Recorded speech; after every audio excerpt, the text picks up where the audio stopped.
नमस्ते मित्रांनो, आज आपण आपल्या संविधानाची निरनिराळी वैशिष्ट्ये कोणती आहेत ते समजून घेणार आहोत. सर्वात आधी आपण समजून घेऊया पहिलं वैशिष्ट्य संघराज्य. संघराज्य व्यवस्था हे आपल्या संविधानाचं एक महत्त्वाचं वैशिष्ट्य आहे. मोठा भूप्रदेश आणि खूप लोकसंख्या असणाऱ्या देशांमध्ये राज्य करण्याची संघराज्य ही एक पद्धती आहे. मोठा भूप्रदेश असल्यास एकाच ठिकाणाहून राज्यकारभार करणं अवघड असतं. दूरवरच्या प्रदेशांकडे दुर्लक्ष होतं.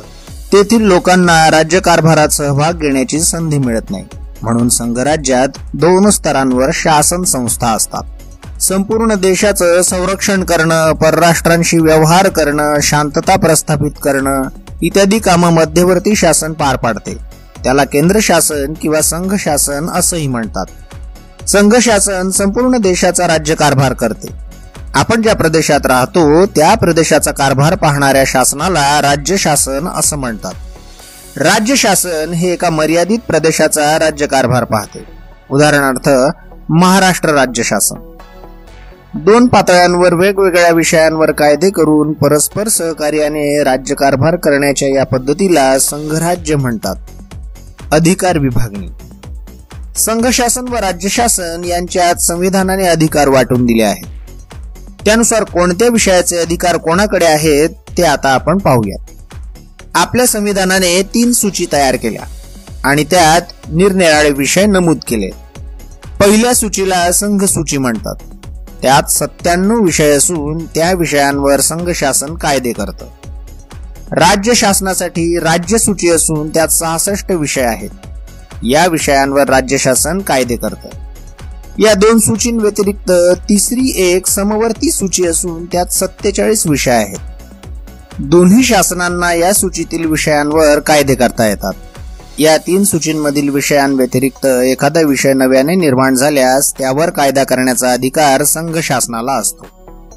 हा अधिकार शेषाधिकार म्हणून ओळखला जातो. आता पाहूयात कोणते विषय कोणाकडे आहेत.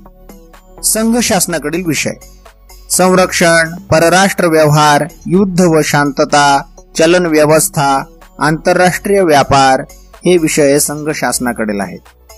म्हणजे या विषयांवर संघ शासन कायदे करू शकतं. राज्य शासनाकडील विषय: शेती, कायदा व सुव्यवस्था, स्थानिक शासन, आरोग्य, तुरुंग प्रशासन इत्यादी या विषयांवर राज्य शासन कायदे करू शकतं. आता दोन्ही शासनांसाठी असणारे विषय: रोजगार, पर्यावरण, आर्थिक व सामाजिक नियोजन, व्यक्तिगत कायदा, शिक्षण इत्यादी. म्हणजे या विषयांवर राज्य शासन आणि संघ शासन दोन्ही देखील कायदे करू शकतात. केंद्रशासित प्रदेश, संघशासित प्रदेश. भारतात 1 संघ शासन, 28 राज्य शासन किंवा घटक राज्य आणि 9 केंद्रशासित प्रदेश आहेत. संघशासित किंवा केंद्रशासित प्रदेशांवर संघ शासनाचं म्हणजे केंद्र सरकारचं नियंत्रण असतं. नवी दिल्ली, दमण दीव, पुदुच्चेरी, चंदीगड, दादरा नगर हवेली, अंदमान निकोबार, लक्षद्वीप, जम्मू आणि काश्मीर आणि लडाख हे संघशासित म्हणजेच केंद्रशासित प्रदेश आहेत. आता जाणूया संसदीय शासन पद्धतीविषयी. भारताच्या संविधानानं संसदीय शासन पद्धतीविषयी तरतूद केली आहे. संसदीय शासन पद्धती म्हणजे राज्य कारभाराची अशी एक पद्धत की जिथे संसदेला म्हणजेच कायदे मंडळाला निर्णय घेण्याचे सर्वश्रेष्ठ अधिकार असतात. भारताच्या संसदेत राष्ट्रपती, लोकसभा व राज्यसभा यांचा समावेश असतो. प्रत्यक्ष राज्यकारभार करणारं मंत्रिमंडळ लोकसभेतून निर्माण होतं आणि ते आपल्या कामगिरीसाठी लोकसभेला जबाबदार असते. संसदीय शासन पद्धतीत संसदेत होणाऱ्या चर्चा, विचार विनिमयांना महत्त्व असतं. स्वतंत्र न्याय व्यवस्था. भारताच्या संविधानानं स्वतंत्र न्याय व्यवस्थेची निर्मिती केली आहे. वादग्रस्त प्रश्नांची जेव्हा आपापसात सोडवणूक होऊ शकत नाही तेव्हा ते न्यायालयाला सादर केले जातात. न्यायालय दोन्ही बाजूंचं म्हणणं ऐकून घेऊन त्यात अन्याय झालेला असल्यास तो दूर करून निवाडा करतं. हे काम निरपेक्षतेने होणं आवश्यक असतं. न्यायालयावर कोणताही दबाव येऊ नये म्हणून संविधानाने न्यायमंडळ अधिकाधिक स्वतंत्र ठेवण्यासाठी अनेक तरतुदी केल्या आहेत. उदाहरणार्थ न्यायाधीशांची नेमणूक शासनातर्फे होत नाही तर राष्ट्रपतींकडून होते.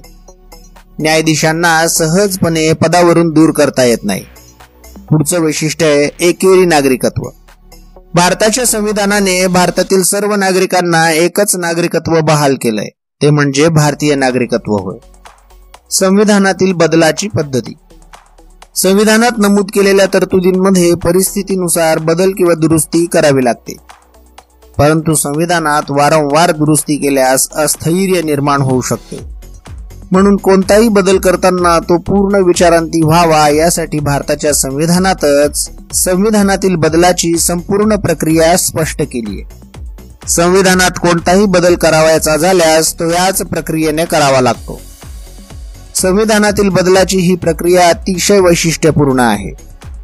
ती फार कठीणही नाही आणि अति सोपीही नाही. महत्वाच्या दुरुस्तीसाठी विचार विनिमयाला यात पुरेसा वाव देण्यात आला आहे. सर्वसाधारण दुरुस्ती सहजपणे होईल इतकी लवचिकताही या प्रक्रियेत आहे. निवडणूक आयोग. भारताने लोकशाही शासन व्यवस्था स्वीकारलेली असल्याने जनतेला ठराविक मुदतीनंतर आपले प्रतिनिधी पुन्हा नव्याने निवडून द्यायचे असतात. त्यासाठी निवडणुका घ्याव्या लागतात.